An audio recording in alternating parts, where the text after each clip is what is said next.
Hello student, welcome to the class. आज के हमारे इस वीडियो लेक्चर में हम मार्जिनल कॉस्टिंग और डिसीजन मेकिंग को कंटिन्यू करते हुए उससे रिलेटेड कुछ और प्रैक्टिकल प्रॉब्लम्स ट्राई करेंगे। तो देखिए, एक क्वेश्चन हम एनालाइज करते हैं। क्वेश्चन है, a firm is selling X product whose variable cost per unit is ₹10 and fix cost is 6000. It has sold 1000 article during 1 month at the ₹20 per unit.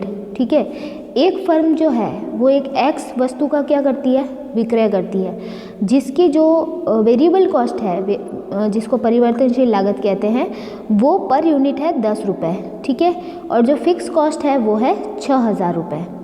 और it has sold 1000 article during the 1 month eight the ₹20 पर unit. और एक महीने में इस वस्तु की 1000 इकाइयाँ बेची जाती हैं, वो भी 20 रुपये पर यूनिट पे। Market research show that there is a great demand for the product if the price can be reduce.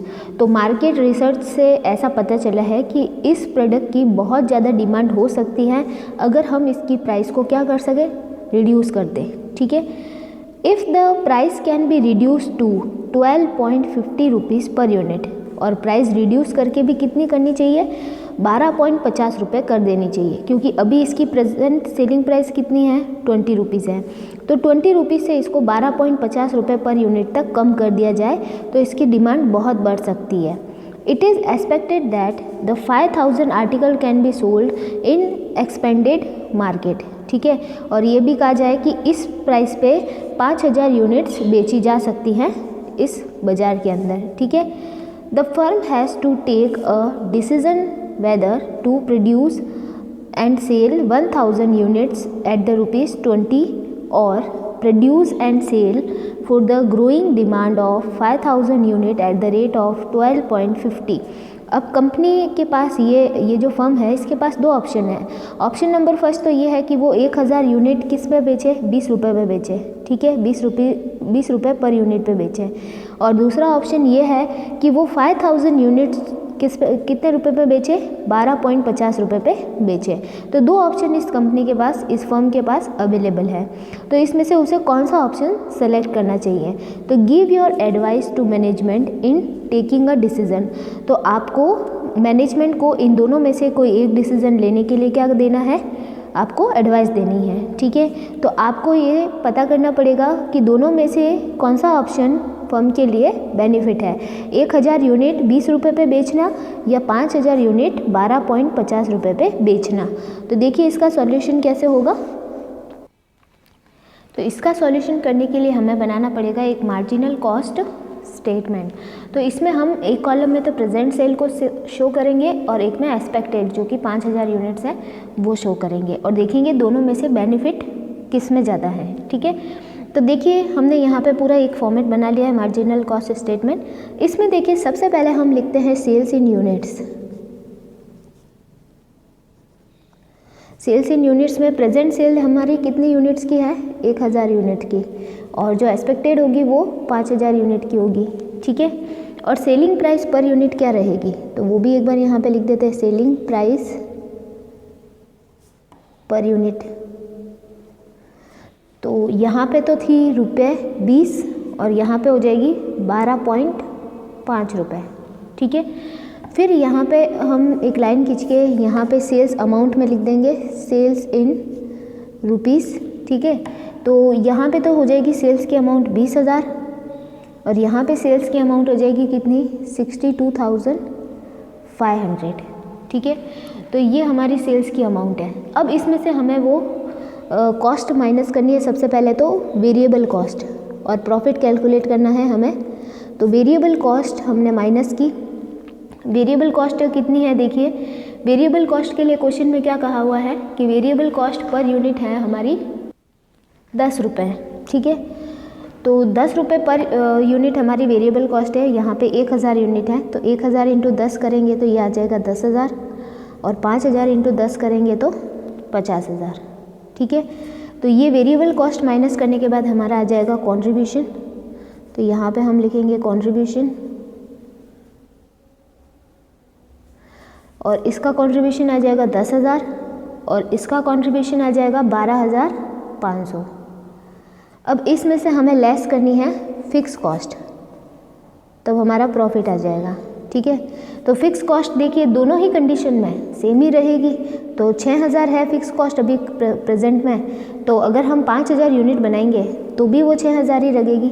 ठीक है, तो ये 6,000 की फिक्स कॉस्ट माइनस करने के बाद प्रॉफिट देखिए कितना आता है प्रॉफिट। तो यहाँ पे प्रॉफिट रहेगा 4,000। ठीक है, और यहाँ पे जो प्रॉफिट रहेगा वो रहेगा 6,500। तो देखिए दोनों में से कौन सा ऑप्शन ज़्यादा बेटर है, प्रॉफिट दोनों में से किस में ज़्यादा हो रहा है? ये जो सेकेंड ऑप्शन है कि हम 5,000 यूनिट बनाएं और 5,000 यूनिट क्या करें 12.5 रुपये में सेल करें। ठीक है, तो ये वाला ऑप्शन ज़्यादा बेनिफिट है। तो यहाँ पे आपको कंक्लूजन देना है नीचे, क्योंकि आपसे एडवाइस मांगी गई है, तो हम कंक्लूजन देंगे it is more beneficial it is more beneficial if the 5,000 units sold at 12.50 rupees। ठीक है, ये हमारा एडवाइस हमने दे दी है मैनेजर को कि जो सेकेंड वाला ऑप्शन है कि 5,000 यूनिट बेचनी 12.5 रुपये पे, वो ज़्यादा बेटर है फर्म के लिए। ठीक है, अब हम ट्राई करते हैं नेक्स्ट क्वेश्चन। तो देखिए नेक्स्ट क्वेश्चन है जिसे अभी हम ध्यान से एनालाइज करते हैं। क्वेश्चन देखिए, क्वेश्चन है information about 3 department of company is as follows. एक कंपनी के 3 विभागों से संबंधित जानकारी निम्न प्रकार है। ठीक है, आपके पास ए, बी और सी 3 डिपार्टमेंट की इंफॉर्मेशन दी गई है। अब उनकी इंफॉर्मेशन देखिए, सेल्स दे रखी है तीनों डिपार्टमेंट की, वेरिएबल कॉस्ट तीनों डिपार्टमेंट की दे रखी है, फिर फिक्स कॉस्ट तीनों डिपार्टमेंट की दे रखी है, और प्रॉफिट एंड लॉस तीनों डिपार्टमेंट के दे रखे हैं, जिसमें से ए लॉस में बताया गया है। नीचे देखिए क्या अदर इंफॉर्मेशन है। Fix cost have been allocated in the sales ratio. जो ये फिक्स कॉस्ट है वो सेल्स के रेशियो में बांटी गई हैं। The company wishes to close department A due to losses. और कंपनी ने सोचा है कि हम ए डिपार्टमेंट को क्या कर दे, बंद कर दे, क्योंकि इसमें क्या हो रहे हैं, लॉसेस हो रहे हैं। ठीक है, व्हाट इज़ योर ओपिनियन, आपका क्या ओपिनियन है, क्या इसे बंद करना चाहिए? If individual departmental fix cost and joint fix cost are as follows. जब आपको इंडिविजुअल और जॉइंट दोनों तरह की फिक्स कॉस्ट आपको नीचे कुछ इस तरीके से दे रखी हो। ठीक है, which department should be close in your opinion, आपके हिसाब से कौन से डिपार्टमेंट को बंद करना चाहिए। ठीक है, अब इनकी देखिए इंडिविजुअल और जॉइंट जो फिक्स कॉस्ट है वो दे रखी है। डिपार्टमेंट ए, बी और सी की ये तो इंडिविजुअल फिक्स कॉस्ट हो गई और ये जॉइंट फिक्स कॉस्ट हो गई, और टोटल 1,68,000 की फिक्स कॉस्ट है। ठीक है, तो अब आपको ये बताना है कि क्या ए डिपार्टमेंट को बंद करना ठीक रहेगा और आपके हिसाब से कौन से डिपार्टमेंट को बंद करना चाहिए। ए यहाँ पे लॉस शो कर रहा है, तो आपको कैलकुलेट करके बताना है कि which department exactly have the losses. ठीक है, तो हम देखिए इसका सॉल्यूशन कैसे करेंगे। इसका सॉल्यूशन करने के लिए हम प्रेजेंट कंडीशन का मार्जिनल कॉस्ट स्टेटमेंट बनाएंगे तीनों डिपार्टमेंट के लिए। तो हमने 4 कॉलम वाला बना लिया है, जिसमें 3 डिपार्टमेंट के कॉलम और एक टोटल वाला कॉलम हमने डाला है। ठीक है, तो अभी जो कंडीशन है या अभी जिस कंडीशन में ये फर्म चल रही है उसमें उनको कितना प्रॉफिट या लॉस हो रहा है वो अपन एक बार टोटल प्रॉफिट लॉस पता करने के लिए एक मार्जिनल कॉस्ट स्टेटमेंट बनाते हैं। तो देखिए मार्जिनल कॉस्ट स्टेटमेंट में सबसे पहले हम लिखेंगे सेल्स। ठीक है, तीनों डिपार्टमेंट की। तो ए डिपार्टमेंट की है 8 लाख, बी की है 1,20,000 और सी डिपार्टमेंट की है 2 लाख, और टोटल सेल्स जो हो रही है इनकी वो हो रही है 11,20,000। ठीक है, फिर इसमें से हम लेस करेंगे वेरिएबल कॉस्ट। वेरिएबल कॉस्ट ए की दे रखी है क्वेश्चन में 7,20,000, बी की दे रखी है 96,000 और सी की दे रखी है 1,20,000। ठीक है, टोटल हो जाएगी 9,36,000। फिर हम इनसे क्या निकालेंगे, कंट्रीब्यूशन। तो यहाँ पे हम निकालते हैं कंट्रीब्यूशन। कंट्रीब्यूशन देखिए, ए का आ जाएगा 80,000, बी का आ जाएगा 24,000 और सी का आ जाएगा 80,000 और इनकी जो टोटल रहेगी वो हो जाएगी 1,84,000। ठीक है, अब इसमें से हम माइनस करेंगे फिक्स कॉस्ट।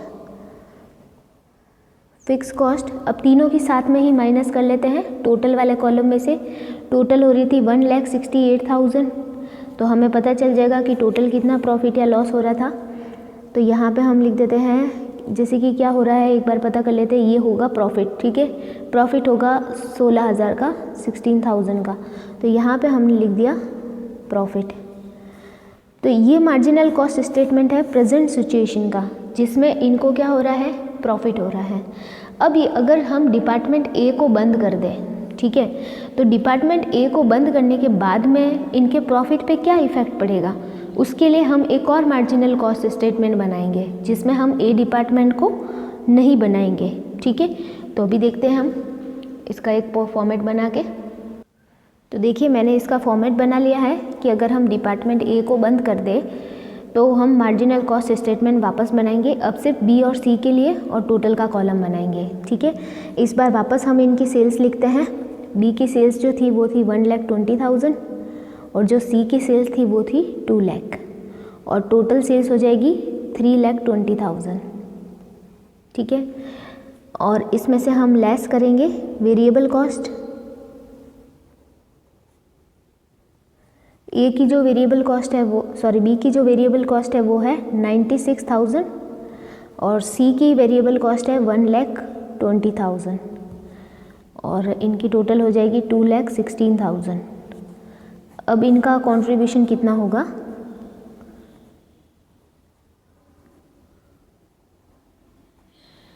अब देखिए इनका कंट्रीब्यूशन, एक बी का तो आ जाएगा 24,000 और सी का आ जाएगा 80,000 और टोटल हो जाएगा 1,04,000। ठीक है, और लेस करेंगे हम फिक्स कॉस्ट। फिक्स कॉस्ट तो देखिए हम टोटल वाले कॉलम में से फिक्स कॉस्ट तो उतनी ही लगेगी जितनी पहले लगती थी, कि अगर हम ए डिपार्टमेंट को बंद कर देंगे तो भी फिक्स कॉस्ट तो उतनी ही लगेगी। तो पहले कितनी थी फिक्स कॉस्ट, 1,68,000। ठीक है, तो 1,68,000 की फिक्स कॉस्ट अभी भी लगेगी। तो अब देखिए कितना प्रॉफिट होता है या लॉस होता है, एक बार वो हम देख लेते हैं। तो देखिए अगर हम 1,04,000 में से 1,68,000 माइनस करेंगे तो हमें लॉस आने वाला है 64,000 का। ठीक है, तो अगर हम डिपार्टमेंट ए को बंद करेंगे तो हमें 64,000 का क्या हो जाएगा, लॉस हो जाएगा, क्योंकि ए डिपार्टमेंट से हमें इतना तो कंट्रीब्यूशन मिल ही रहा था कि फिक्स कॉस्ट क्या हो जाए, कवर हो जाए। ठीक है, और साथ में कुछ प्रॉफिट भी हो जाए। तो हमें डिपार्टमेंट ए को बंद नहीं करना चाहिए, क्योंकि डिपार्टमेंट ए का जो कंट्रीब्यूशन है वो प्रॉफिट जनरेट करने में बहुत ज़्यादा हेल्प कर रहा है, क्योंकि वो फिक्स कॉस्ट को कवर कर रहा है। ठीक है, तो हमें डिपार्टमेंट ए को क्लोज नहीं करना चाहिए। तो हमें यहाँ पे एक देना है, कंक्लूजन देना पड़ेगा कि department A must not be closed. Department A को क्लोज नहीं करना चाहिए। अब हमें देखिए इनकी सबकी जॉइंट और इंडिविजुअल फिक्स कॉस्ट दे रखी है, तो हम एक बार एक मार्जिनल कॉस्ट स्टेटमेंट वापस बना के हम पता करते हैं कि एग्जैक्टली हमें किस डिपार्टमेंट को बंद करना चाहिए, क्योंकि हमसे ओपिनियन मांगा था कि आप ये बताइए कि ए डिपार्टमेंट को बंद करना चाहिए या नहीं करना चाहिए। तो हमने जब इसका पता किया तो हमें लगा कि ए डिपार्टमेंट को बंद नहीं करना चाहिए। फिर हमसे ये भी पूछा गया तो आपके हिसाब से किस डिपार्टमेंट को बंद करना चाहिए। तो वही चीज़ अभी हम पता करते हैं कि हमारे हिसाब से कौन सा डिपार्टमेंट लॉस में चल रहा है, किसे बंद करना चाहिए। इसके लिए आपको जॉइंट और इंडिविजुअल फिक्स कॉस्ट दे रखी है, उसे आपको यूज़ करते हुए एक वापस मार्जिनल कॉस्ट स्टेटमेंट बनाना है। तो अभी हम बनाते हैं उसका एक फॉर्मेट, फिर आगे हम सॉल्यूशन करेंगे। तो देखिए हमने वापस एक मार्जिनल कॉस्ट स्टेटमेंट का फॉर्मेट बना लिया है, ए बी सी कॉलम और एक टोटल का कॉलम बना लिया है। ठीक है, इस बार हम जो फिक्स कॉस्ट है वो इनकी इंडिविजुअल और जॉइंट जो दे रखी है उसे भी हम यूज़ करेंगे। तो सबसे पहले इन सब की सेल्स लिख देते हैं सब डिपार्टमेंट की। तो ए की थी 8 लाख और बी की थी 1,20,000 और सी की थी 2 लाख और टोटल सेल्स हो रही थी 11,20,000। ठीक है, फिर देखिए इसमें से हम लेस करेंगे वेरिएबल कॉस्ट। वेरिएबल कॉस्ट इसकी थी 7,20,000, बी की थी 96,000 और सी की थी 1,20,000 और डी की थी टोटल है इसकी 9,36,000। ठीक है, तो ये है इनकी वेरिएबल कॉस्ट, इसमें से हम माइनस कर देंगे तो हमारा कंट्रीब्यूशन आ जाएगा। कंट्रीब्यूशन देखिए ए का जो कंट्रीब्यूशन है वो है 80,000, बी का कंट्रीब्यूशन है 24,000, सी का कंट्रीब्यूशन है 80,000 और टोटल हो जाएगी इनकी 1,84,000। ठीक है, फिर हम लेस करेंगे इसमें से। ठीक है, लेस करेंगे सबसे पहले डिपार्टमेंटल फिक्स कॉस्ट, जो इनकी इंडिविजुअल फिक्स कॉस्ट है ना उनको माइनस करेंगे। ठीक है, डिपार्टमेंटल इनकी खुद की अपने अपने इंडिविजुअल। तो ए की है 40,000, बी की है 26,000 और सी की है 10,000 और इन सब की टोटल है 76,000। ठीक है, तो इसके बाद हमें जो मिलेगा वो डिपार्टमेंटल प्रॉफिट या लॉस होगा। ठीक है, डिपार्टमेंटल प्रॉफिट ऑब्लिक लॉसेस। तो ए के लिए देखिए क्या आ रहा है, प्रॉफिट आ रहा है 40,000 का, बी के लिए क्या आ रहा है, बी के लिए लॉस आ रहा है 2,000 का, सी के लिए क्या आ रहा है, प्रॉफिट 70,000 का और इन सब की टोटल हो रही है 1,08,000। ठीक है, तो इससे तो ये लग रहा है कि डिपार्टमेंटल जो बी है उसकी खुद की जो इंडिविजुअल फिक्स कॉस्ट है वो माइनस करने के बाद डिपार्टमेंट बी लॉस में चल रहा है। ठीक है, इससे तो हमें ये लग रहा है। अभी जो टोटल जॉइंट फिक्स कॉस्ट है वो हम माइनस करते हैं। तो यहाँ पे हम लिखते हैं जॉइंट फिक्स कॉस्ट। तो जॉइंट फिक्स कॉस्ट में इनमें किसी में नहीं लिखना है, टोटल कॉलम में लिखना है, जो कि हमें दे रखा है 92,000। तो अब देखिए ओवरऑल जो प्रॉफिट और लॉस है ऑर्गेनाइजेशन का या फर्म का, यहाँ पे हम लिख देते हैं फर्म्स प्रॉफिट। पूरे फर्म का प्रॉफिट कितना होगा,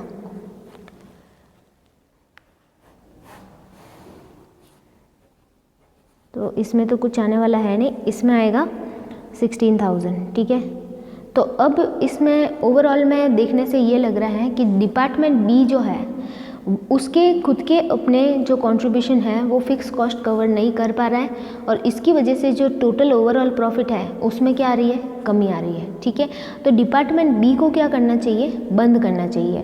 तो यहाँ पे हम अपना कंक्लूजन दे देंगे कि जो हमारी तरफ से हमारा जो ओपिनियन है वो ये है कि हमें डिपार्टमेंट बी को बंद करना चाहिए। तो यहाँ पे हम देते हैं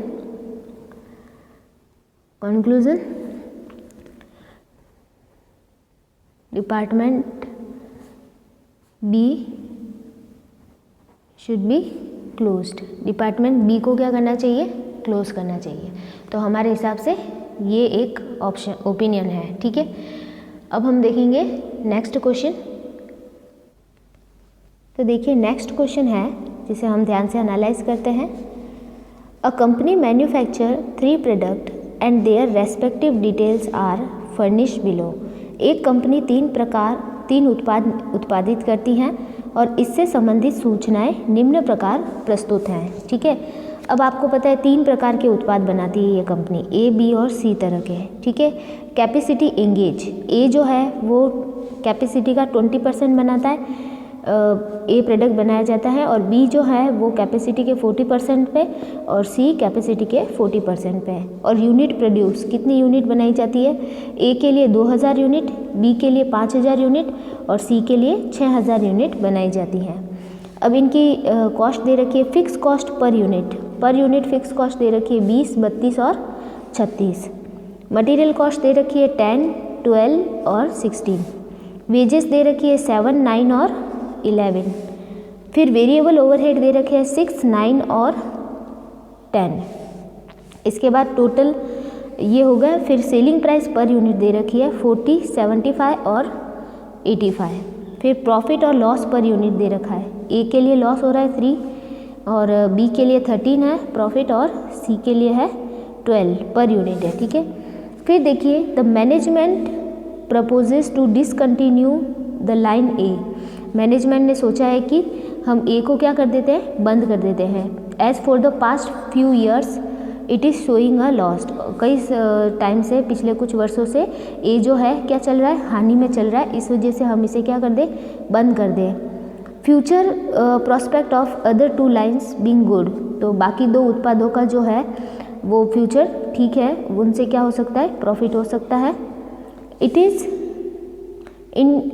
intended to utilize the disengage capacity of line A in the line B and C. इसके बाद जब ए प्रोडक्ट को बंद कर देंगे तो उसके बाद जो ए की कैपेसिटी है वो ए, बी और सी में क्या बांटी जाएगी, बराबर बांटी जाएगी, ठीक है। तो वो जो कैपेसिटी ए की है उसे बी और सी में यूज़ करना है। Expected increase in cost and price are. Cost और प्राइस में जो बदलाव हैं वो कुछ इस तरीके से होंगे। मटेरियल की प्राइस जो है ए को बंद करने के बाद बी के लिए 10% बढ़ जाएगी और सी के लिए 10% बढ़ जाएगी। वेजेस की कॉस्ट 5% से बढ़ जाएगी और जो सेलिंग प्राइस है वो भी 2% और 5% से बढ़ जाएगी। फिर fix overhead shall remains the same. और जो फिक्स ओवरहेड है वो पहले की तरह ही क्या रहेंगे, सेम रहेंगे। You are required to prepare the statement of projected profitability and advise the management to as to whether the scheme may be adopted. तो आपको क्या करना है कि एक स्टेटमेंट बनाना है जिनमें इनकी प्रॉफिटेबिलिटी को शो करना है और मैनेजमेंट को एडवाइस देनी है कि क्या ए को बंद कर देना चाहिए, क्या ए को बंद करना प्रॉफिटेबल रहेगा, ठीक है। तो ये डिसीजन आपको इससे देना है। तो देखिए इसका सॉल्यूशन कैसे होगा। तो देखिए इसके सॉल्यूशन के लिए हम एक मार्जिनल कॉस्ट स्टेटमेंट बनाएंगे प्रेजेंट सिचुएशन का, जिसमें ए, बी और सी तीनों प्रोडक्ट लाइन और टोटल का कॉलम बना दिया हमने। तो अभी जो कंडीशन है जिसमें ए, बी और सी तीनों प्रोडक्ट बन रहे हैं उसमें इनको कितना प्रॉफिट हो रहा है वो अभी एक बार हम कैलकुलेट करते हैं, ठीक है। तो सबसे पहले देखिए हम लिखते हैं सेल्स मार्जिनल कॉस्ट स्टेटमेंट में, ठीक है। तो इन सब के प्रोडक्ट कितने होता है प्रोडक्शन वो दे रखा है, ए का 2000 और इसी तरह बी का और सी का भी दे रखा है 2000, 5000 और 6000 और सेलिंग प्राइस पर यूनिट दे रखी है। तो मल्टीप्लाई करके हम लिख देंगे। तो ए का आ जाएगा कितना 80,000, बी का आ जाएगा 3,75,000 और सी का आ जाएगा 5,10,000, ठीक है। तो टोटल सेल हो जाएगी इनकी 9,65,000। इसमें से हम लेस करेंगे वेरिएबल कॉस्ट। वेरिएबल कॉस्ट में हम क्या करेंगे, मटेरियल, वेजेस और वेरिएबल ओवरहेड तीनों को जोड़ देंगे। तो जैसे ए की है 10, 7 और 6 तो टोटल हो रही है ये 23। तो 23 को हमने जोड़ दिया, ठीक है, और फिर मल्टीप्लाई किया 2000 जो यूनिट दे रखी है ए की उससे, तो ये आ जाएगा 46,000। और इसी तरह बी का भी करेंगे, मटेरियल, वेजेस और ओवरहेड तीनों की टोटल कर लेंगे और इसकी टोटल नंबर ऑफ यूनिट से मल्टीप्लाई कर लेंगे, तो ये आ जाएगा 1,50,000। इसी तरह सी का आ जाएगा 2,22,000 और टोटल हो जाएगी इनकी 4,18,000, ठीक है। फिर इनका आ जाएगा कंट्रीब्यूशन।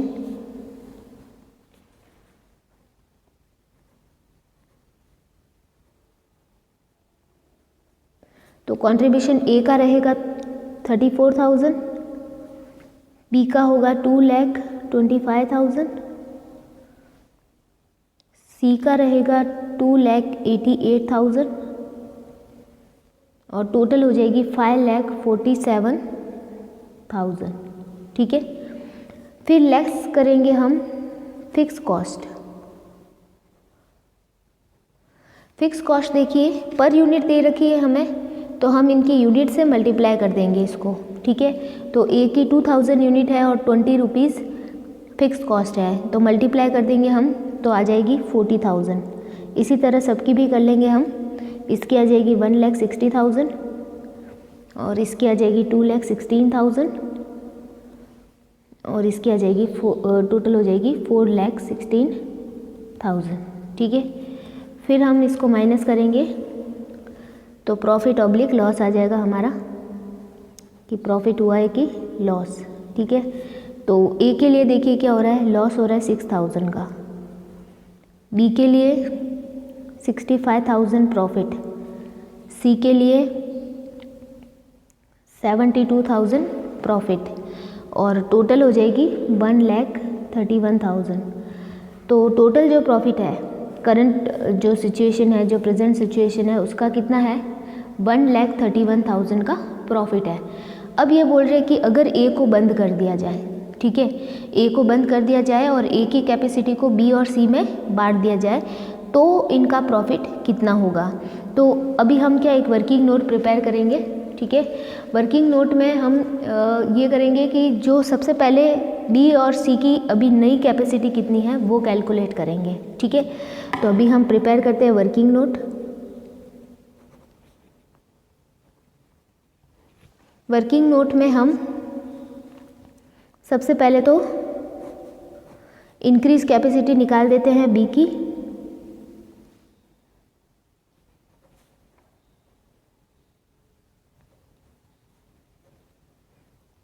देखिए बी की अभी जो प्रेजेंट कैपेसिटी है वो कितनी है 40% है और उसको अगर ए की आधी मिल जाएगी, मतलब ए की टोटल कैपेसिटी कितनी है 20%, तो बी की अभी करंट है 40%। ठीक है, और प्लस उसे ए की आधी, मतलब ए की टोटल 20% है तो आधी 10% मिल जाएगी, तो अब इसकी कैपेसिटी कितनी हो जाएगी 50% हो जाएगी। ठीक है, तो कितनी यूनिट प्रोड्यूस की जाएगी वो भी देखना पड़ेगा। तो अभी देखते हैं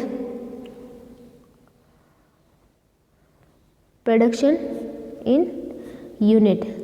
अगर जो कैपेसिटी बढ़ जाएगी तो अभी इसकी कैपेसिटी बी की कितनी हो गई 50%, तो पहले इसकी जो कैपेसिटी थी वो 40% थी, तो 5,000 यूनिट बनती थी 40% कैपेसिटी पे, तो अभी 50% कैपेसिटी पे कितनी यूनिट बनेगी, तो ये हो जाएगी 6,250 यूनिट्स। तो अभी बी की कितनी यूनिट बनेगी 6,250। इसी तरह इंक्रीज कैपेसिटी हम निकालते हैं।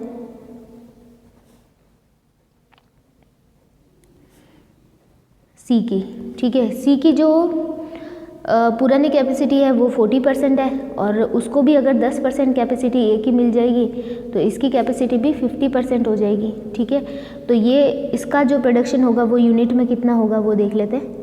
तो प्रोडक्शन इन यूनिट्स सी का, ठीक है, तो सी 40% कैपेसिटी पे 6,000 यूनिट बनती थी सी के लिए, तो 6,000 यूनिट बनती थी 40% कैपेसिटी पे, तो इसकी 50% कैपेसिटी पे कितनी बनेगी, इसकी 50% कैपेसिटी पे 7,500 यूनिट्स बनेगी।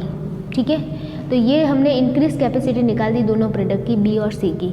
अब हम करते हैं कि जो चेंजेस होगा कॉस्ट में, वेरिएबल कॉस्ट में, ठीक है, वो एक बार उसके लिए हम एक छोटा सा क्या बना लेते हैं, एक टेबल बना लेते हैं। तो ये तो वर्किंग नोट नंबर फर्स्ट हो गया। Working note number second, changes in variable cost. Variable cost में भी चेंजेस होगा, बोला मटेरियल की कॉस्ट और वेजेस की कॉस्ट में चेंजेस होगा, तो उसके लिए भी हम एक बार यहाँ पे छोटा सा क्या बना लेते हैं, एक स्टेटमेंट बना लेते हैं।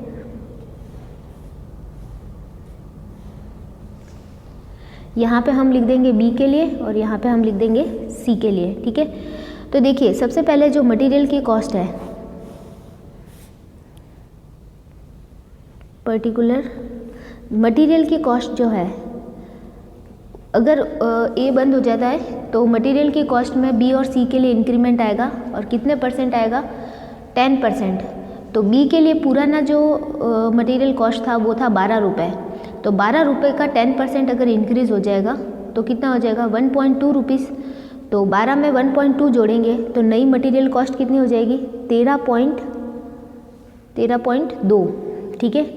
इसी तरह सी की पुरानी जो मटेरियल कॉस्ट है वो 16 रुपये है, और 16 रुपये का 10% करेंगे तो 1.6 होगा, और 1.6 को 16 में ऐड करेंगे तो 17.6 होगा। ठीक है। तो मटेरियल कॉस्ट जो रहेगी वो ये रहेगी।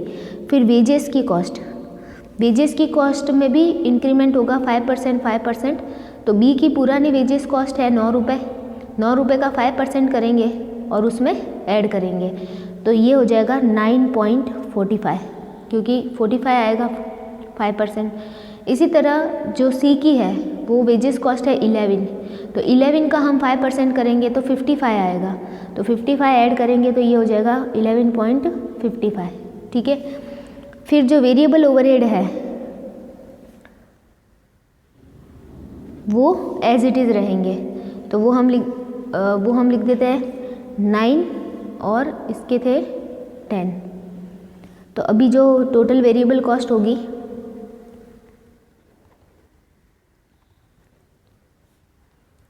वो कितनी होगी, तो इसकी टोटल हो जाएगी 31.65 और इसकी हो जाएगी 39.15। तो ये टोटल वेरिएबल कॉस्ट अभी रहेगी ए को बंद करने के बाद। ठीक है। फिर चलते हैं हम आगे। अब देखिए सेलिंग प्राइस में भी चेंजेस होने का बोल रहा है, तो सेलिंग प्राइस में क्या चेंजेस होगा वो भी वर्किंग नोट में हम लिख देते हैं। एक बार थर्ड वर्किंग नोट बनाते हैं, चेंजेस इन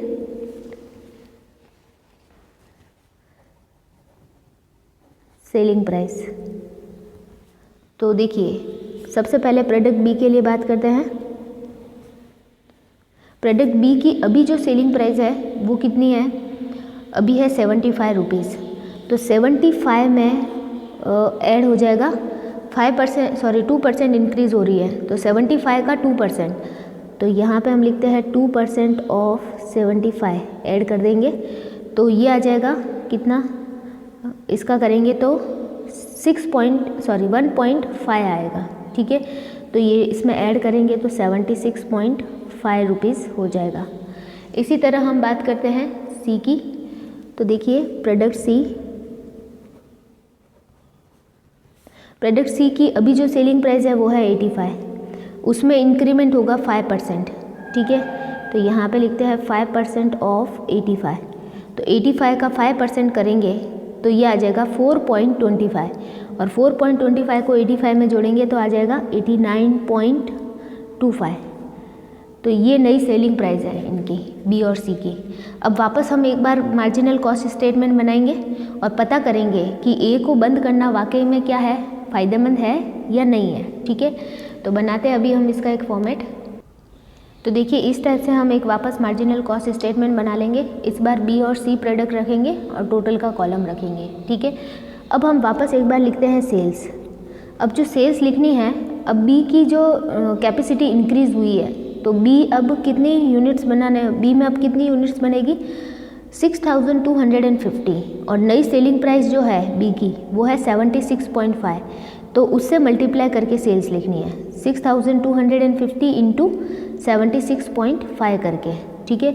तो ये जो सेल्स आएगी नई वाली ये आएगी 4,78,125। इसी तरह सी की नई यूनिट्स होगी 7500 और नई सेलिंग प्राइस है 89.25, तो मल्टीप्लाई करेंगे तो ये आ जाएगा 6,69,375। उसकी टोटल जो हो जाएगी सेल्स वो होगी 11,47,500। ठीक है। फिर लेस करेंगे हम वेरिएबल कॉस्ट। वेरिएबल कॉस्ट भी जो चेंज हुई है नई वाली वो लिखनी है। तो जो बी की वेरिएबल कॉस्ट है नई वाली वो है 31.65, उसको नई यूनिट्स है, नई मतलब जो अभी इंक्रीज कैपेसिटी वाली यूनिट्स है 6250 से मल्टीप्लाई करना है तो ये आ जाएगी आपकी वेरिएबल कॉस्ट कितनी 1,97,812.5। इसी तरह सी की करेंगे हम सी की जो है वेरिएबल कॉस्ट 39.15, उसको 7,500 यूनिट से मल्टीप्लाई करेंगे तो ये आएगा 2,93,625 और इन दोनों की टोटल हो जाएगी 4,91,437.5। ठीक है, फिर हम माइनस कर देंगे तो आ जाएगा कंट्रीब्यूशन।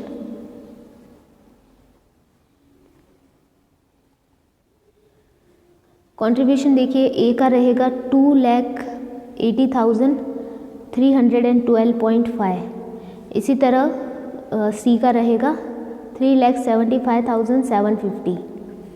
तो टोटल कंट्रीब्यूशन हो जाएगा 6,56,062.5।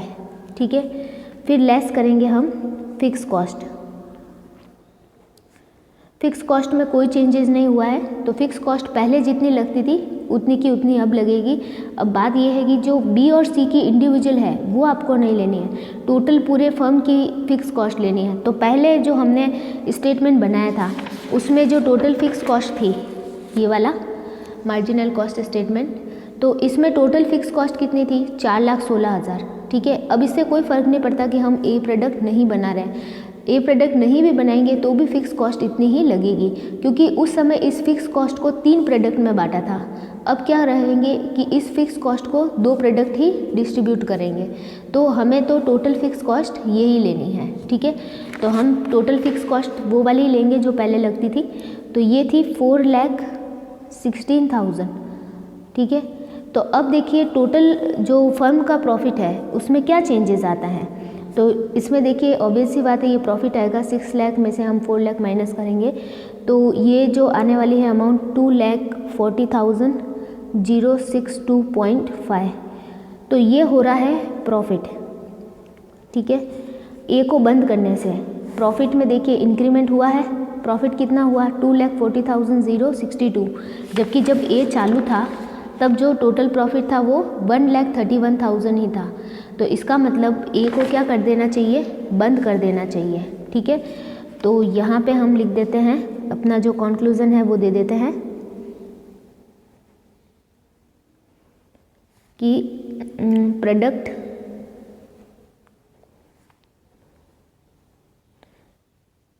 ए शुड बी डिसकंटिन्यू।